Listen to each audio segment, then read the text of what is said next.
Welcome back to the Kodak Theater here in Los Angeles. We're continuing this Democratic presidential debate. The next question goes to Doyle McManus of the Los Angeles Times. Senator Obama, a few minutes ago we heard Senator Clinton refer to her tenure in the United States Senate. And in fact, one of her overriding themes in this campaign has been her experience. And a lot of Americans agree that she is better prepared than you are to manage the nation's economy, to be commander-in-chief from day one. Why are they wrong? A lot of Americans disagree and think that we need to move forward with new leadership. So that's why we're having this contest. I have spent my entire adult life trying to bring about change in this country.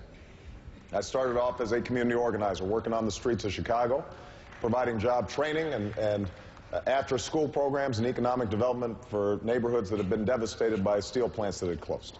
I worked as a civil rights attorney, turning down lucrative corporate jobs to provide justice for those who had been denied on the job or at the ballot box.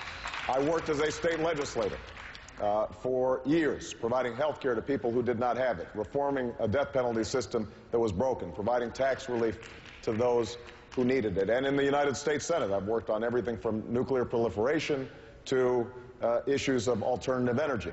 And in each instance, what I've found is that the leadership that's needed is the ability to bring people together who otherwise don't see anything in common, the ability to overcome the special interests, and I passed both in Washington and in Illinois comprehensive ethics reform that opened up government so that the American people could be involved, and talking straight to the American people about how we're going to solve these problems and putting in the hard work of negotiations to get stuff done. So I respect Senator Clinton's record. I think it's a terrific record. But I also believe that the skills that I have are the ones that are needed right now to move the country forward. Otherwise, I wouldn't be running for President of the United States.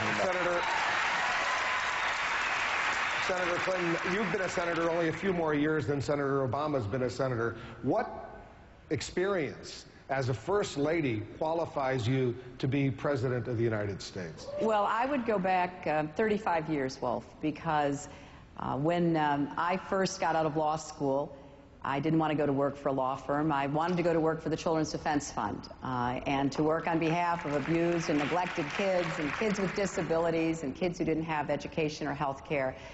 And I really spent a great deal of my early adulthood, bringing people together to help solve the problems of those who were without a voice and were certainly powerless. I was honored to be appointed by President Carter to the Legal Services Corporation, which I chaired. And we grew that corporation from 100 million to 300 million. It is the primary vehicle by which people are given access to our courts when they have civil problems that need to be taken care of.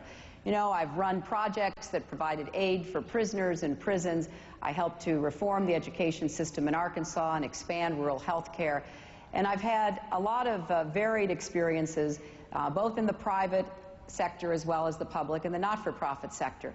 And certainly during those 8 years that I was privileged to be in the White House, I had a great deal of responsibility that was given to me to not only work on domestic issues like health care, and when we weren't successful on universal health care, I just turned around and said, well, we're going to get the Children's Health Insurance Program, and I'm so proud we do, because now 6 million children around the country every month get health care. And I took on the drug companies to make sure that they would test drugs to see if they were safe and effective for our kids, and began to change the adoption and foster care system. Here in California, because of the Adoption and Safe Families Act, we have 3 times more children being adopted out of foster care.